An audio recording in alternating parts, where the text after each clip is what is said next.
I have this concept that if I want to keep what I have to give it away, which is crazy.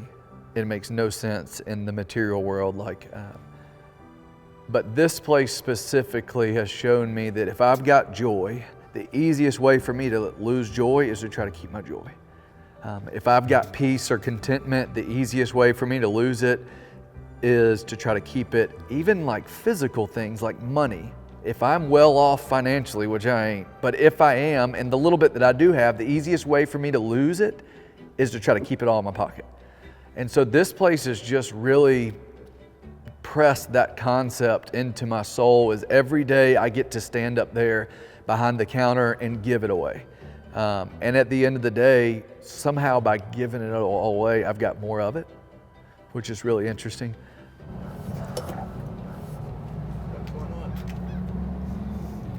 It's just, same old Monday morning. It's a big day, Dwight. This is the day the Lord has made. It's a pretty important day. And so it's really cool to watch when people walk in the doors. They just look around and they're like, wow, this place is really cool. It was kind of our lead pastor's vision of Cathedral Coffee, and then he got with architects and designers like, hey, can you make this look like an old church cathedral? And so when people walk in, part of that feeling of, hey, this place is different is this place is different. Just practically, it looks different. And ultimately, my hope is that leads people to Jesus. So we're open on Sunday mornings, not for business, but it's just free drip coffee.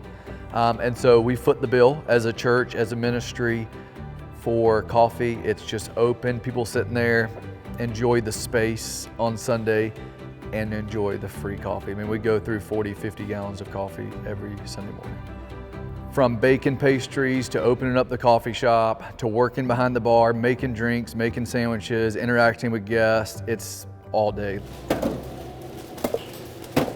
There's just something about your name. There's just something about the name that makes you cry holy. What you got this morning? Oh, just living the dream, Jacob. What we got behind us? Behind us, we got all kinds of people. Don't shoot me with that paper now. Love you.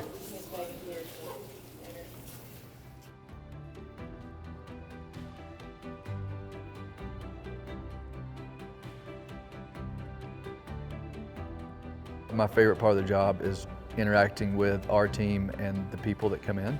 One of my favorite parts about it is at any given time you go in there and you've got a high school homeschooler working on their schoolwork, some college kids from Mercer over at the window studying, a 35-year-old mom who works remotely at the window doing her job, and 4 80-year-olds eating chicken salad sandwiches. I can't think of that many other places quite like it, to where it attracts such a large demographic, socioeconomic groups. I mean, it's just a melting pot, which is really, really beautiful. If it was up to me, the place would have crashed and burned already. Quite literally. I've started a kitchen fire before. If it was up to our team, it would fail. It was up to our good works. I 100% believe it's different because God's grace is just upon it, and not His common grace, which is upon all of us. There was a time in my life where from the outside you could see things were not very well. I know what people saw in the past, I was just lost. It was very obvious throughout my actions, the way I was living, the things that I was doing. It didn't take 2 looks to see, hey, he's lost.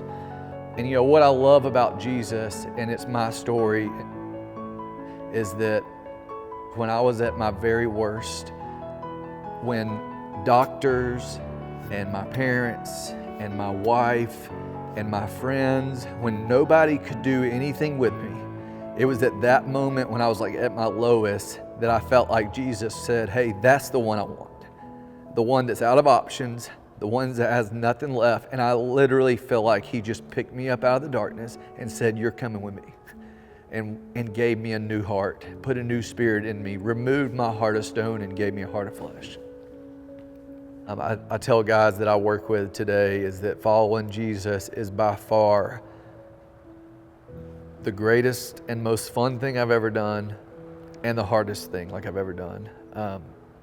But I would tell myself, my younger self, is like, hey, buckle up, because it's about to be amazing.